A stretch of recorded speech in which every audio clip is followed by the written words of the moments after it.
ഞാൻ സുബീഷാണ്. Ask RupeeMonk എന്ന WhatsApp സർവീസിലൂടെയും RupeeMonk എന്ന് പറഞ്ഞിട്ടുള്ള യൂട്യൂബ് ചാനലിലൂടെയും പേഴ്സണൽ ഫിനാൻസുമായി ബന്ധപ്പെട്ട കാര്യങ്ങൾക്കുള്ള വീഡിയോകൾ തരുന്നത് ഞാനാണ്. സെപ്റ്റംബർ 11 മൾട്ടി ക്യാപ് മ്യൂച്വൽ ഫണ്ടുകളെ പറ്റിയിട്ട് സെബി വളരെ പ്രധാനപ്പെട്ടൊരു സർക്കുലർ ഇറക്കിയിട്ടുണ്ടായിരുന്നു. അതാണ് നിങ്ങളിവിടെ കാണുന്നത്. അത് നമ്മളെ എങ്ങനെ ബാധിക്കും, നമ്മൾ ആ സർക്കുലറിനെ ബേസ് ചെയ്തുകൊണ്ട് എന്തെങ്കിലും ചെയ്യേണ്ടതുണ്ടോ, അതുപോലെ തന്നെ പ്രധാനപ്പെട്ട മൾട്ടി ക്യാപ് മ്യൂച്വൽ ഫണ്ടുകൾ ഇതിനെ എങ്ങനെ നേരിടും, ഇതിൽ നിന്ന് പുറത്തു കടക്കാനുള്ള എന്തെങ്കിലും മാർഗങ്ങളുണ്ടോ, ഇത് ഫണ്ട് ഹൗസുകളെ എങ്ങനെ ബാധിക്കും, അങ്ങനെ മൊത്തത്തിൽ ഒരു അനാലിസിസാണ് ഇന്ന് RupeeMonk നിങ്ങൾക്ക് എത്തിക്കുന്നത്. അതുകൂടാതെ സ്റ്റോക്കുകളിലുള്ള ഇൻവെസ്റ്റ്മെൻറ്റുകളെ ഇത് എങ്ങനെ ബാധിക്കും, മിഡ് ആൻഡ് സ്മോൾ ക്യാപ് സ്റ്റോക്കുകൾ വളരെ വലിയ വിലയിലേക്ക് എത്തുമോ, നിഫ്റ്റിയുള്ള സ്റ്റോക്കുകൾക്ക് എന്തെങ്കിലും തകർച്ച സംഭവിക്കുമോ, അങ്ങനെയുള്ള കാര്യങ്ങൾ കൂടെ ഈ വീഡിയോയിൽ കാണുന്നുണ്ട്. അതുകൊണ്ട് വീഡിയോ അവസാനം വരെ കാണുക. മൾട്ടി ക്യാപ് മ്യൂച്വൽ ഫണ്ട് എന്ന് പറഞ്ഞാൽ എന്താണ്? 65% ഇക്വിറ്റി സ്റ്റോക്കുകളിലും 35% മറ്റുള്ള ഇൻവെസ്റ്റ്മെൻറ്റുകളിലും ചെയ്യുന്ന തരത്തിലുള്ള ഒരു പ്രത്യേകതരം മ്യൂച്വൽ ഫണ്ടിനാണ് മൾട്ടി ക്യാപ് മ്യൂച്വൽ ഫണ്ടുകൾ. അതായത് ഒരു ലോങ്ങർ ഡ്യൂറേഷനിലേക്കുള്ള ഇൻവെസ്റ്റ്മെൻറ്റിൻ്റെ ഒരു പ്രധാനപ്പെട്ട ഒരു ഓപ്ഷനാണ് മൾട്ടി ക്യാപ് മ്യൂച്വൽ ഫണ്ടുകൾ. അതുകൊണ്ട് തന്നെ നമ്മളുടെ സബ്സ്ക്രൈബർമാരോട് പറഞ്ഞു കൊടുക്കാറുള്ളത് ഒരു 10 വർഷത്തിനൊക്കെ മേലിലുള്ള ഇൻവെസ്റ്റ്മെൻറ്റൊക്കെ ആണെന്നുണ്ടെങ്കിൽ ധൈര്യമായിട്ട് മൾട്ടി ക്യാപ് മ്യൂച്വൽ ഫണ്ടുകളിൽ ഇൻവെസ്റ്റ് ചെയ്യാം എന്നുള്ളതാണ്. അങ്ങനെ നമ്മൾ മ്യൂച്വൽ ഫണ്ടുകളുടെ ചില പേരുകളും നമ്മൾ അവരുടെ ആവശ്യങ്ങൾക്കനുസരിച്ച് ആസ്ക് RupeeMonk സർവീസിലൂടെയൊക്കെ പറഞ്ഞു കൊടുക്കാറുണ്ട്. അതായത് ഈ കാലയളവ് വരെ ഫണ്ട് മാനേജർക്ക് ഈ മൾട്ടി ക്യാപ് മ്യൂച്വൽ ഫണ്ടുകളിൽ ഏത് കമ്പനികളിൽ വേണമെങ്കിലും ഇൻവെസ്റ്റ് ചെയ്യാനുള്ള ഓപ്ഷനുകളുണ്ടായിരുന്നു. അതായത് നമ്മൾ 100 രൂപ ഇടുന്നതിൽ 65 രൂപ ആൾക്കിഷ്ടമുള്ള ഏതെങ്കിലും കമ്പനിയിലിട്ട് ലാഭം ഉണ്ടാക്കാനുള്ള ഒരു ഫ്ലെക്സിബിലിറ്റി അങ്ങേർക്കുണ്ടായിരുന്നു. ഇപ്പോൾ ഈ പുതിയൊരു സർക്കുലറിൻ്റെ പ്രകാരം സെബി എന്ത് ചെയ്തിരിക്കുന്നു എന്ന് വെച്ചാൽ 25% സ്മോൾ ക്യാപ്പ് സ്റ്റോക്കുകളിലും 25% മിഡ് ക്യാപ് സ്റ്റോക്കുകളിലും ബാക്കി 25% ലാർജ് ക്യാപ് സ്റ്റോക്കുകളിലും ബാക്കി വരുന്ന 25% മറ്റുള്ള ഇൻവെസ്റ്റ്മെൻറ്റുകളിലും ആക്കി നിജപ്പെടുത്തണം എന്ന് തീരുമാനിച്ചിരിക്കുകയാണ്. അതായത് മുൻപുണ്ടായിരുന്ന ആ ഒരു ഫ്ലെക്സിബിലിറ്റി നമുക്ക് ഫണ്ട് മാനേജർക്ക് അയാളുടെ ബുദ്ധിക്കും അയാളുടെ കഴിവിനും അനുസരിച്ച് പല വിധത്തിലുള്ള സ്റ്റോക്കുകൾ തിരഞ്ഞെടുക്കാനുള്ള ആ ഒരു ഫ്ലെക്സിബിലിറ്റി സെപ്റ്റംബർ 11 വന്നിട്ടുള്ള ഈ സർക്കുലർ പ്രകാരം നഷ്ടപ്പെടുകയാണ് എന്നാണ് RupeeMonkൻ്റെ വിലയിരുത്തൽ. അതുകൊണ്ട് തന്നെ ഇത് ഈ മൾട്ടി ക്യാപ് മ്യൂച്വൽ ഫണ്ടുകളെ അതിൻ്റെ പെർഫോമൻസിനെ അഫക്റ്റ് ചെയ്യാനുള്ള സാധ്യത RupeeMonk കാണുന്നുണ്ട്. അത് എങ്ങനെയൊക്കെ ആവുമെന്നുള്ളത് നമുക്ക് വഴിയെ കണ്ടു മാത്രമേ അറിയാൻ പറ്റുള്ളൂ. ഇപ്പോഴത്തെ ഈ വീഡിയോ പറയുന്നത് എന്താണെന്ന് വെച്ചാൽ അത് ഇപ്പോഴത്തെ ഒരു വിവരമനുസരിച്ച് നമ്മൾ എങ്ങനെ അതിനെ നോക്കിക്കാണുന്നു എന്നുള്ളതാണ്. നിങ്ങൾ ഇതുവരെയുള്ള പറഞ്ഞ കാര്യങ്ങൾ ഇഷ്ടപ്പെട്ടുവെങ്കിൽ നിങ്ങൾക്ക് വീഡിയോ ഒന്ന് ലൈക്ക് ചെയ്തുകൊണ്ട് മുന്നോട്ട് പോവാം. ഇതിനെപ്പറ്റി എന്തെങ്കിലും കമൻറ്റുകൾ ഉണ്ടെന്നുണ്ടെങ്കിൽ ഒന്ന് കമൻറ്റും ചെയ്തോളൂ. അറിയാത്തവർക്കായിട്ട് ഒരു ചെറിയൊരു കാര്യം കൂടെ പറഞ്ഞുതരാം. എന്താണ് ഈ ലാർജ് മിഡ് സ്മോൾ ക്യാപ് സ്റ്റോക്കുകൾ എന്ന് പറഞ്ഞിട്ടുണ്ടെങ്കിൽ അതാണ് ആദ്യമായിട്ട് പറയുന്നത്. അതായത് നമ്മൾ സ്റ്റോക്ക് മാർക്കറ്റിൽ 5000-ൽ പരം സ്റ്റോക്കുകളുണ്ടല്ലോ, അതിനെല്ലാത്തിനെയും ആ കമ്പനിയുടെ മാർക്കറ്റ് ക്യാപിറ്റലൈസേഷൻ, അതായത് മാർക്കറ്റ് വില അനുസരിച്ച് ഓർഡർ ചെയ്തിട്ടുണ്ടെങ്കിൽ ഏറ്റവും വലുത് മുകളിലും ഏറ്റവും ചെറുത് താഴെയുമായിട്ട് ഓർഡർ ചെയ്തിട്ടുണ്ടെങ്കിൽ അതിൽ വരുന്ന ഏറ്റവും വലിയ 100 കമ്പനികളെയാണ് ലാർജ് ക്യാപ് സ്റ്റോക്കുകളിൽ നിന്നും അടുത്ത 150, അതായത് 101ാമത്തെ കമ്പനി മുതൽ 250ാമത്തെ കമ്പനി വരെയുള്ളതിനെയാണ് മിഡ് ക്യാപ്പ് എന്നും ബാക്കിയുള്ളതിനെയാണ് സ്മോൾ ക്യാപ്പ് എന്നും കാറ്റഗറൈസ് ചെയ്തിട്ടുള്ളത്. അപ്പോൾ നമ്മൾക്ക് ഈ മൾട്ടി ക്യാപ് മ്യൂച്വൽ ഫണ്ടിൽ ഉള്ള ഗുണം എന്തായിരുന്നു എന്ന് വെച്ചാൽ ഇങ്ങനെയുള്ള എല്ലാ സ്റ്റോക്കുകളിലും ഏത് തരത്തിൽ വേണമെങ്കിലും ഇൻവെസ്റ്റ് ചെയ്യാനുള്ള ഓപ്ഷൻ ഈ മ്യൂച്വൽ ഫണ്ടിൻ്റെ ഫണ്ട് മാനേജർക്ക് ഉണ്ടായിരുന്നു. ഇപ്പോൾ ഇവിടുത്തെ മിക്കവാറും എല്ലാ സ്കീമുകളിലും ഇവർ ചെയ്യുന്നത് എന്താണെന്ന് വെച്ചാൽ ഇതിൽ വളരെ നല്ല ലാഭം തരുന്ന വലിയ കമ്പനികളായിട്ടുള്ള ഇപ്പോൾ റിലയൻസ് പോലുള്ള കമ്പനികൾ അല്ലെങ്കിൽ HDFC ബാങ്ക് പോലുള്ള വലിയ കമ്പനികളിൽ കൂടുതൽ എമൗണ്ട് ഇട്ട് കൂടുതൽ ലാഭം നമുക്ക് നേടിത്തന്നുകൊണ്ടിരിക്കുന്നുണ്ട് ഈ മൾട്ടി ക്യാപ് മ്യൂച്വൽ ഫണ്ടുകൾ. പക്ഷേ സെപ്റ്റംബർ 11 ഈ സർക്കുലർ പ്രകാരം അടുത്ത ജനുവരി 2021 ജനുവരിയിൽ AMFI പബ്ലിഷ് ചെയ്യുന്ന സ്റ്റോക്കുകളുടെ ലാർജ് മിഡ് സ്മോൾ ക്യാപ് സ്റ്റോക്കുകളുടെ ലിസ്റ്റിനനുസരിച്ച് ഒരു മാസത്തിനുള്ളിൽ എല്ലാ മൾട്ടി ക്യാപ് സ്കീമുകളും അതിൻ്റെ സ്റ്റോക്കുകളിൽ 25% സ്മോൾ ക്യാപ്പിലും 25% മിഡ് ക്യാപ്പിലും 25% ലാർജ് ക്യാപ്പിലും ആക്കിയിട്ട് അഡ്ജസ്റ്റ് ചെയ്യണമെന്നാണ് പറയുന്നത്. അതായത് ഇപ്പോഴത്തെ ഒരു രീതി അനുസരിച്ച് ആവറേജായിട്ട് പറയുകയാണെന്നുണ്ടെങ്കിൽ ഒരു 70% നമ്മൾ 100 രൂപ ഒരു മൾട്ടി ക്യാപ്പ് ഫണ്ടിലിട്ടിട്ടുണ്ടെങ്കിൽ ആവറേജായിട്ട് പറയുകയാണെങ്കിൽ ഒരു 70 രൂപയും പോകുന്നത് റിലയൻസ് പോലുള്ള ലാർജ് കമ്പനികളിലേക്കും ചെറിയ ഇടത്തരം കമ്പനികളിലേക്ക് പോകുന്നത് 22%, അതായത് 22 രൂപയും ചെറിയ കമ്പനികളിലേക്ക് 8 രൂപയാണ് പോകുന്നത്. അപ്പോൾ ജനുവരി 31-ാം തീയതിക്കുള്ളിൽ എന്ത് ചെയ്യേണ്ടി വരും ഈ ഫണ്ട് മാനേജർമാർ? ഈ വിലകളെല്ലാം തന്നെ 25%-ൻ്റെ ആ ഒരു ഭാഗത്തേക്ക് എത്തിക്കേണ്ടതായിട്ട് വരും അല്ലേ. അപ്പോൾ അങ്ങനെ എത്തിക്കുമ്പോൾ എന്താ ഉണ്ടാവുക? ഈ വലിയ സ്റ്റോക്കുകൾ ഇവർക്ക് മ്യൂച്വൽ ഫണ്ട് കമ്പനികൾക്ക് വിറ്റൊഴിവാക്കേണ്ടതായിട്ട് വരും.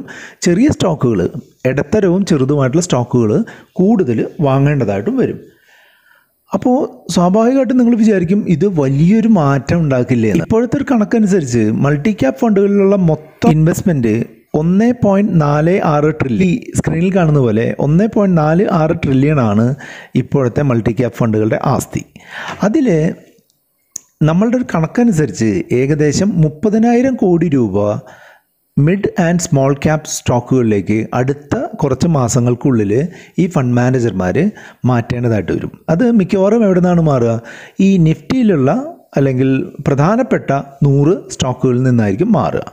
അപ്പോൾ ആളുകൾ വിചാരിക്കും ഇത് വലിയൊരു മാറ്റമാണെന്ന്. എൻ്റെ ഒരു അഭിപ്രായത്തിൽ ഇത് അത്ര വലിയ മാറ്റമല്ല. മൊത്തം ഇൻവെസ്റ്റ്മെൻറ്റിൻ്റെ ഏകദേശം ഒരു 3-3.5% വരുന്നുള്ളൂ എന്നുള്ളത് കൊണ്ട് തന്നെ ഇത് വലിയൊരു ഇമ്പാക്റ്റ് ഉണ്ടാക്കാൻ സാധ്യതയില്ല എന്നാണ് എനിക്ക് മനസ്സിലാവുന്നത്. പക്ഷേ ഇത് ദൂരവ്യാപകമായിട്ടുള്ള ഒരു പ്രത്യാഘാതം ഈ മൾട്ടി ക്യാപ്പ് ഫണ്ടുകളുടെ പെർഫോമൻസിലും അതിൽ നിന്നുള്ള റിട്ടേണിലും ഉണ്ടാക്കുമെന്ന് മനസ്സിലാക്കാതെ വയ്യ. കാരണം എന്താണെന്ന് വെച്ചാൽ ഇപ്പോൾ ഫണ്ട് മാനേജറുടെ ബുദ്ധിക്കും കഴിവിനും അനുസരിച്ച് അയാൾക്ക് ഏത് സ്റ്റോക്ക് വേണമെങ്കിലും തിരഞ്ഞെടുത്ത് മുന്നോട്ട് പോകാനുള്ള ഒരു പാതയുണ്ടായിരുന്നു. ഇപ്പോൾ അത് കുറേ കൂടെ റെസ്ട്രിക്റ്റ് ചെയ്യാണ് അല്ലേ. ഇപ്പോൾ സെബി പറയുന്നത് എന്താ? 25 രൂപ സ്മോളിലിടണം, 25 രൂപ മിഡിലിടണം, 25 രൂപ ലാർജിലിടണം, ബാക്കി 25 രൂപ നിങ്ങൾക്ക് ഇഷ്ടമുള്ള രീതിയിൽ ചെയ്യാം, മറ്റുള്ള ഇൻവെസ്റ്റ്മെൻറ്റുകളിലിടണം. അപ്പോൾ അങ്ങനെ പറയുമ്പോൾ ഈ ഫണ്ട് മാനേജർക്ക് അതിൽ നിന്നൊരു ഫ്ലെക്സിബിലിറ്റി കുറവ് വരും. അത് അദ്ദേഹത്തിൻ്റെ ഇൻവെസ്റ്റ്മെൻറ്റ് രീതികളെ അഡ്ജസ്റ്റ് ചെയ്യുന്നതിൽ ചിലപ്പോൾ എഫക്റ്റ് ചെയ്ത് ഈ മൾട്ടി ക്യാപ്പ് ഫണ്ടുകൾ പലതും ഇപ്പോൾ തന്നുകൊണ്ടിരിക്കുന്ന റിട്ടേണിൽ നിന്നും കുറവ് വരാനുള്ള സാധ്യതയുണ്ട്. അത് കേട്ട് നിങ്ങൾ പേടിക്കേണ്ട കാര്യമൊന്നുമില്ല. അത് എനിക്ക് തോന്നുന്നത് ഇങ്ങനൊരു തീരുമാനം എടുക്കുന്നതിന് മുൻപ്, ഇതൊരു ഫൈനലൈസ് ചെയ്യുന്നതിന് മുൻപ് ഈ ഫണ്ട് കമ്പനികളും സെബിയും AMFIയും കൂടി കുറേ ഡിസ്കഷൻസ് ഉണ്ടാവും. അതിനുശേഷം എന്തെങ്കിലുമൊക്കെ ചെറിയ മാറ്റങ്ങൾ വരാനുള്ള സാധ്യതയുണ്ട്. അത് സെബിയുടെ സൈഡിൽ നിന്ന് ചെറിയ സൈഡിലുള്ള മാറ്റങ്ങൾ വരാനുള്ള സാധ്യതയുണ്ട്. ചിലപ്പോൾ പുതിയ കാറ്റഗറി ഇൻട്രൊഡ്യൂസ് ചെയ്യാനുള്ള സാധ്യതയും നമുക്ക് തള്ളിക്കളയാനാവില്ല.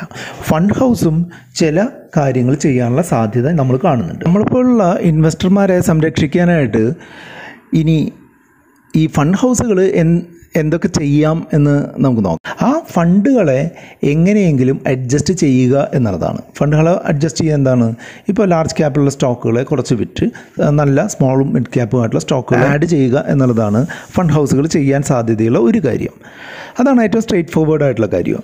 പക്ഷേ മറ്റ് ചില ഓപ്ഷനുകൾ കൂടെ ഫണ്ട് ഹൗസുകൾക്ക് ഉണ്ട് എന്നുള്ളതാണ് RupeeMonk വളരെ ശാന്തനായിട്ടിരിക്കാനുള്ള ഒരു കാരണം. എന്താണെന്ന് വെച്ചാൽ ഫണ്ട് ഹൗസുകൾക്ക് ഈ ഫണ്ടുകളെ മറ്റൊരു പേരിൽ അവതരിപ്പിക്കാനായിട്ട് പറ്റും. ഉദാഹരണമായിട്ട് ഫോക്കസ്ഡ് ഫണ്ടുകൾ എന്നൊക്കെ പറഞ്ഞ് ഇതിനെ അവതരിപ്പിച്ചു കഴിഞ്ഞാൽ മൾട്ടി ക്യാപ്പ് ഫണ്ടല്ല, ഇതൊരു ഫോക്കസ്ഡ് ഫണ്ടാണ്, ഇതിൽ 30 സ്റ്റോക്കുകൾ മാത്രമേ ഉള്ളൂ, ഇതൊരു ഫോക്കസ് ഫണ്ടാണ് എന്നുള്ള രീതിയിൽ 30 സ്റ്റോക്കുകൾ വെച്ച് അവതരിപ്പിച്ചിട്ടുണ്ടെങ്കിൽ ഈ സെബിയുടെ ഇപ്പോഴത്തെ മാൻഡേറ്റ് അവർക്ക് ഫോളോ ചെയ്യേണ്ടതായിട്ട് വരില്ല.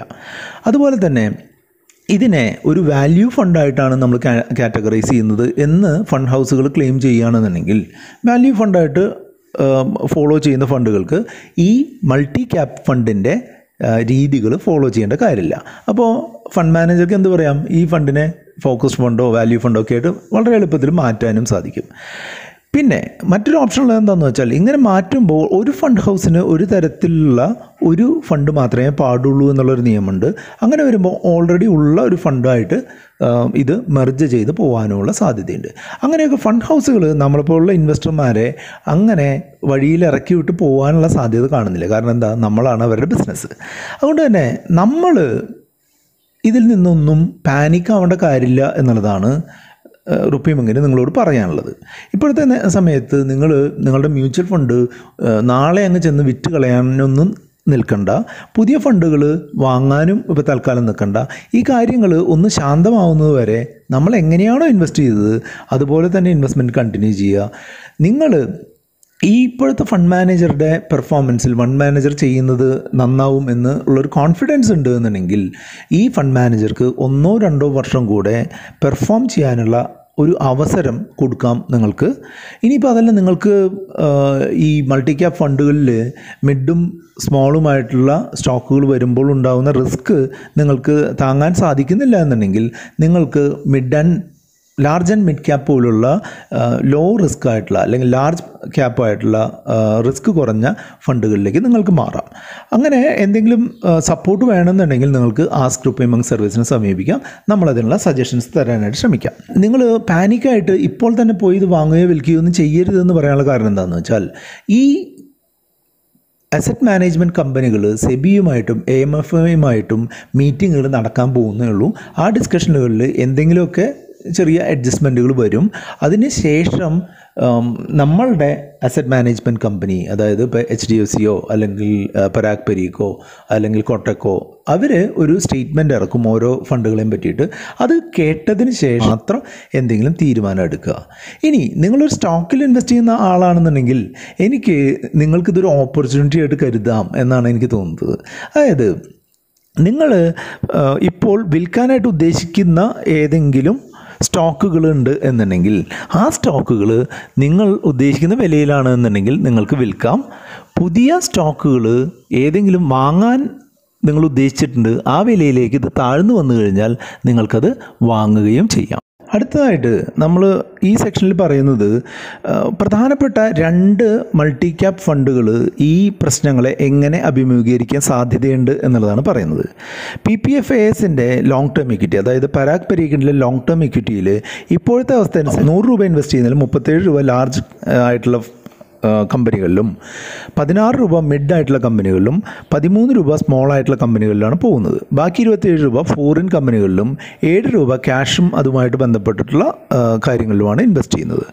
പരാഗ് പരീക്ക് ലോങ് ടേം ഇക്വിറ്റിയുടെ മുന്നിൽ വളരെ എളുപ്പത്തിൽ ഈ ഫണ്ടിനെ ഒരു വാല്യൂ ഫണ്ടായിട്ട് കൺവേർട്ട് ചെയ്തിട്ട് ഈ പുതിയ രീതികളിൽ നിന്ന് വളരെ എളുപ്പത്തിൽ എസ്കേപ്പ് ആവാനായിട്ട് സാധിക്കും എന്നുള്ളതാണ് എനിക്ക് ഈ ഫണ്ടിനെ അനലൈസ് ചെയ്യുമ്പോൾ പറയാനുള്ളത്. അതേപോലെ തന്നെ ഈ സ്റ്റേറ്റ്മെൻറ്റ് വന്ന സമയത്ത് പരാഗ് പരീക്കിൻ്റെ CEO ആയിട്ടുള്ള നീൽ പരീക്ക് പറയുകയുണ്ടായി, നിങ്ങൾ പാനിക്കാവേണ്ട യാതൊരുവിധ ആവശ്യവുമില്ല, അതിന് പകരമായിട്ട് നമ്മളുടെ അടുത്ത് ഇത് നല്ല രീതിയിൽ മുന്നോട്ട് കൊണ്ടുപോകാനുള്ള ഓപ്ഷനുകളുണ്ട് എന്ന് പറയുകയുണ്ടായി. അതുകൊണ്ട് തന്നെ ഞാൻ ആ ഒരു കാര്യത്തിൽ വിശ്വസിക്കുകയാണ്. ഞാൻ പേഴ്സണലി ഇൻവെസ്റ്റ് ചെയ്യുന്നതാണ് പരാഗ് പരീക്ക് ലോങ് ടേം ഇക്വിറ്റിയിൽ. ഞാൻ ഒരു വെയിറ്റ് ചെയ്യാനുള്ള രീതിയിലാണ് മുന്നോട്ട് പോകുന്നത്. എൻ്റെ ഒരു മ്യൂച്വൽ ഫണ്ട് ഇൻവെസ്റ്റ്മെൻറ്റിൻ്റെ 4/1 SIPയും പോകുന്നത് പരാഗ് പരീക്ക് ലോങ് ടേം ഇക്വിറ്റിയിലാണ്. അതുകൊണ്ട് തന്നെ ഞാൻ ഈ ഇൻവെസ്റ്റ്മെൻറ്റ് കണ്ടിന്യൂ ചെയ്യാനാണ് ഉദ്ദേശിക്കുന്നത്. അടുത്തായിട്ട് പറയുകയാണെന്നുണ്ടെങ്കിൽ Kotak standard multi cap fund, അതിൽ 71 രൂപ 100 രൂപ ഇടുന്നതിൽ 71 രൂപ ലാർജ് ക്യാപ്പിലും 28 രൂപ മിഡ് ക്യാപ്പിലും 1 രൂപ മാത്രമേ സ്മോൾ ക്യാപ്പിലും ഉള്ളൂ. ഈ ഫണ്ട് ഇവരുടെ ഒരു ലാർജ് ക്യാപ്പ് ഫണ്ടായിട്ട് ഇതിനെ ചിലപ്പോൾ മാറ്റിയേക്കാം. അങ്ങനെയാണെന്നുണ്ടെങ്കിൽ ഇവർക്ക് വളരെ കുറച്ച് എമൗണ്ട് അഡീഷണലായിട്ട് ലാർജ് ക്യാപ്പ് സ്റ്റോക്കുകൾ വാങ്ങുക വഴി ഇവർക്ക് ഈ ഫണ്ടിനെ ലാർജ് ക്യാപ്പ് ഫണ്ടായിട്ട് മാറ്റാനായിട്ട് സാധിക്കും. അത് ഒരു ഓപ്ഷനായിട്ട് ഞാൻ കാണുന്നുണ്ട്. ഇതും വലിയൊരു പ്രശ്നമില്ലാതെ ഈ കാര്യത്തെ അതിജീവിക്കുമെന്നാണ് തോന്നുന്നത്. ഈ 2 ഫണ്ടുകളാണ് നമ്മളുടെ റഡാറിലുള്ള നല്ല മൾട്ടി ക്യാപ്പ് ഫണ്ടുകൾ. ഈ 2 ഫണ്ടുകളും ഈ കാര്യത്തിനെ അതിജീവിക്കുമെന്ന് തന്നെയാണ് നമ്മളുടെ പൂർണ്ണമായിട്ടുള്ള വിശ്വാസം. അടുത്തത് നമ്മൾ ഇൻവെസ്റ്റർമാർക്ക് വളരെ സന്തോഷം തരുന്നൊരു കാര്യമാണ് സ്റ്റോക്ക് മാർക്കറ്റിൽ ഇത് എങ്ങനെ ഇമ്പാക്റ്റ് ചെയ്യുന്നത്. സ്റ്റോക്ക് മാർക്കറ്റിൽ ഇത് ഇമ്പാക്റ്റ് ചെയ്യാനുള്ള സാധ്യത എന്താണെന്ന് വെച്ചാൽ ഇത് ലാർജ് ക്യാപ്പായിട്ടുള്ള സ്റ്റോക്കുകളിൽ ഒരു വിൽപ്പന സമ്മർദ്ദം ഉണ്ടാവുകയും അങ്ങനെ വിൽപ്പന സമ്മർദ്ദം ഉണ്ടാവുമ്പോൾ നമ്മൾക്ക് നല്ല സ്റ്റോക്കുകൾ നല്ല വിലയിൽ കിട്ടാനുള്ള സാധ്യത തെളിയുകയും ചെയ്യും. അതായത് പ്രത്യേകിച്ചും ഈ വരുന്ന ആഴ്ച ലാർജ് ക്യാപ് സ്റ്റോക്കുകൾ വലിയ വിൽപ്പന സമ്മർദ്ദം നേരിടാനുള്ള സാധ്യതയുണ്ട് എന്നുള്ളത് കൊണ്ട് തന്നെ ബ്ലൂ ചിപ്പായിട്ടുള്ള സ്റ്റോക്കുകളിൽ ഒരു വിൽപ്പന സമ്മർദ്ദം വന്നുകൊണ്ട് അത് കുറച്ചധികം പൈസ താഴാനുള്ള സാധ്യതയുണ്ട്. അപ്പോൾ നല്ല സ്റ്റോക്കുകൾ ഉണ്ട് എന്നുണ്ടെങ്കിൽ നിങ്ങൾക്കത് മേടിച്ച് വെക്കുന്നത് നന്നായിരിക്കും. അതുപോലെ നല്ല മിഡ് ക്യാപ്പ് സ്മോൾ ക്യാപ്പ് സ്റ്റോക്കുകളിൽ ഒരു ഉയർച്ചയും ഉണ്ടാകാനുള്ള സാധ്യതയുണ്ട്. അതുകൊണ്ട് തന്നെ നിങ്ങൾ ട്രാക്ക് ചെയ്യുന്ന നല്ല മിഡും സ്മോളുമായിട്ടുള്ള സ്റ്റോക്കുകൾ നിങ്ങൾക്ക് കുറച്ച് സ്റ്റേജ് ബൈ സ്റ്റേജ് ആയിട്ട് വാങ്ങാൻ പറ്റുന്ന പ്രൈസിലേക്ക് വരികയാണെന്നുണ്ടെങ്കിൽ വാങ്ങുന്നത് നന്നായിരിക്കും. ഇനിയിപ്പോൾ അതിനെപ്പറ്റി എന്തെങ്കിലും സജഷൻസ് നിങ്ങൾക്ക് വേണമെന്നുണ്ടെങ്കിൽ ആസ്ക് RupeeMonk സർവീസിലേക്ക് കോൺടാക്റ്റ് ചെയ്യാം. നമ്മൾക്ക് നമ്മളുടെ സജഷൻസ് നിങ്ങൾക്ക് തരാനായിട്ട് സാധിക്കും. പിന്നീട് നമ്മൾ ചെയ്തിട്ടുള്ള രണ്ട് നല്ല ആളുകൾ കണ്ട് വളരെയധികം ഇഷ്ടപ്പെട്ട രണ്ട് വീഡിയോകളാണ് ഇവിടെ കണ്ടുകൊണ്ടിരിക്കുന്നത്. കണ്ടുകൊണ്ട് മുന്നോട്ട് പോകാം. അതോടൊപ്പം തന്നെ ഇതിനെപ്പറ്റി നിങ്ങൾക്ക് എന്തെങ്കിലും സംശയങ്ങളുണ്ടെന്നുണ്ടെങ്കിൽ ആസ്ക് RupeeMonk സർവീസിനോട് വാട്സപ്പ് ചെയ്ത് ചോദിക്കാം. വീഡിയോകൾ കാണുക, കമൻറ്റ് ചെയ്യുക, ഷെയർ ചെയ്യുക.